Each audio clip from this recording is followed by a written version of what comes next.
YouTube, what is going on, everybody? Hope you guys are having a fantastic day, and welcome to episode 2 of completing the entire shiny DEX and Pokemon Scarlet and Violet.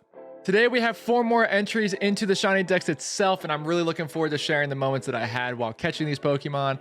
As you will notice that this episode is a lot different in terms of format compared to episode 1, which if you haven't watched already, you should check it out.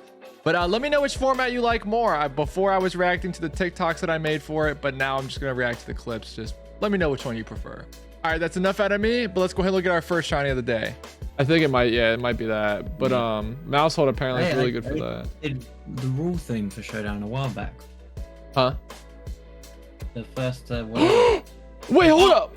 Shiny Stunky! Dude, I wasn't even searching for this one. What? Shiny Stunky! What? Yo! Bro, I was looking for the boys in the back. What?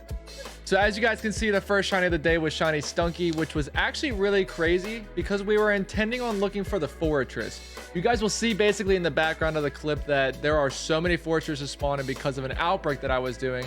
I had already killed the 60 that I needed to increase my odds, and randomly the Stunky spawned there, and he just happened to be shiny. Overall, I thought it was extremely funny. I just happened to catch him, but we also ended up turning him into Skuntank.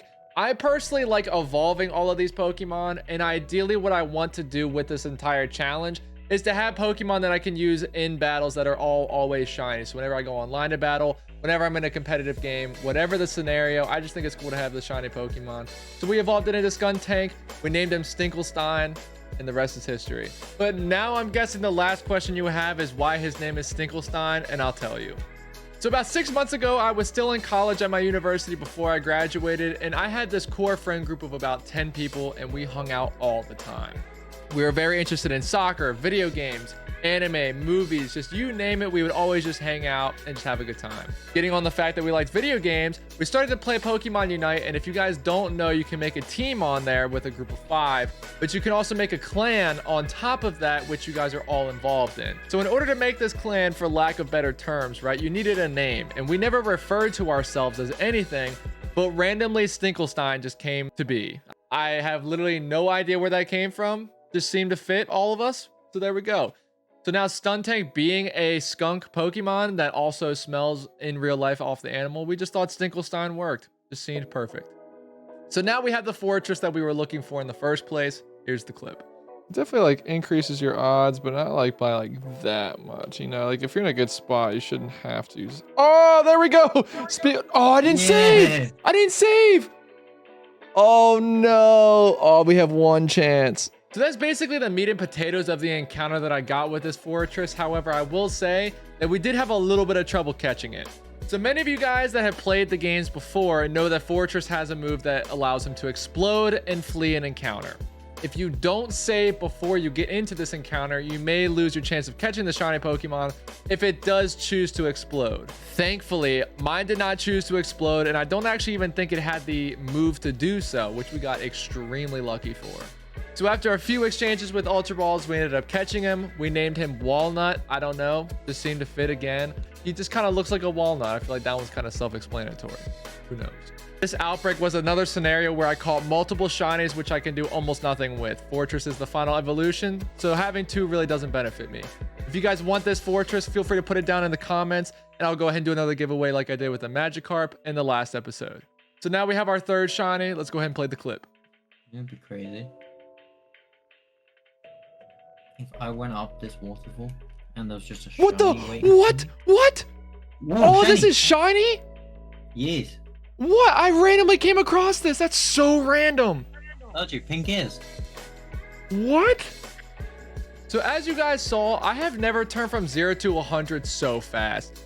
So as you guys could see, I was scanning each Pokemon in the area to find Ditto encounters, right? I wanted a shiny Ditto. So a lot of times when I'm doing this, one of the frustrations I have is that a lot of Pokemon will come up to me and it just takes away time for me to get more Ditto encounters as I have to then run, fight the Pokemon, do whatever. So by the look on my face, I feel like you can tell I was a little bit upset that another Persian had walked up to me because it was probably the 5th to 10th time that this has happened within the past 30 minutes. Again, this is the first time I've ever been happy that a Pokemon did that, as I was basically literally just handed a shiny from the Pokemon gods. And then after we caught it, we named it TAWO Gumball, which is you don't know what that is, it stands for The Amazing World of Gumball. It's a show that I used to watch as a kid. I don't know why. I've always thought that Gumball just looks like Persian and vice versa. So it kind of just seemed to fit to me.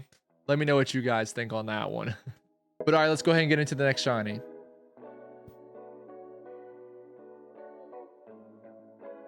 Oh my God. Finally, dude. Good Lord, about time. Thank God. So as you guys can see, we had a Drifloom outbreak, which was very nice. It's a very cool shiny and it's a nice Pokemon to have. But at the same time, I really struggled with this one again. It's another scenario like episode 1 with the Azrael where I get blessed, absolutely just handed free shiny Pokemon. And then the last one of the day is always just an annoying one, or at least I thought it was the last one.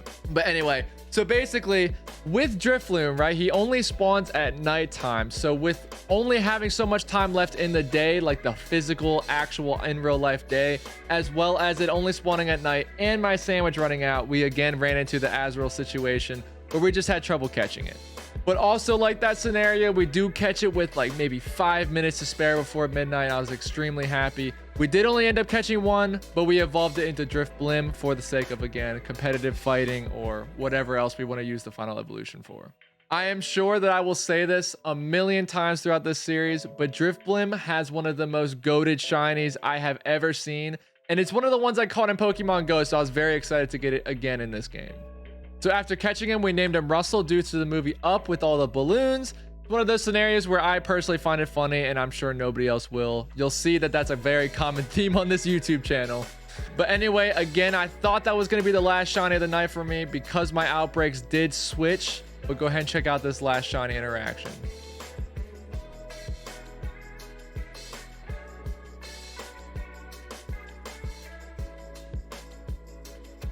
What? What the hell? So again, I really did think that the Drifloom was going to be our last shiny encounter of the day. And so I just ended up going back to shiny hunting the Dittos. I would say that I stayed on for about 2 more hours after my midnight outbreaks ended, just looking for this Pokemon specifically. And I was just about to turn off my Switch when I found the Sudowoodo. Now, don't get me wrong, I definitely was happy, but I'm not a fan of Sudowoodo, so I wasn't extremely hyped. But let me know what you guys think about Sudowoodo because people either love him or hate him. I don't hate him, but he's just not my favorite. After we ended up getting the encounter and catching him, we ended up naming him Wrench. It's a long story, but pretty much it looks like his hands are holding dodgeballs. You could dodge a wrench, you could dodge a ball. But anyway, thank you guys so much for watching this video. Again, please do feel free to let me know what you guys think of the format of this video where I just play the clips. It's a very easy way for me to edit these videos and produce them, get them out for you guys. But if you guys do prefer the TikTok versions in this video with me reacting to it, I'm 100% cool with doing that. I appreciate all the love I've gotten on both of these videos so far, so thank you guys. Peace, and I'll see you guys on the next one.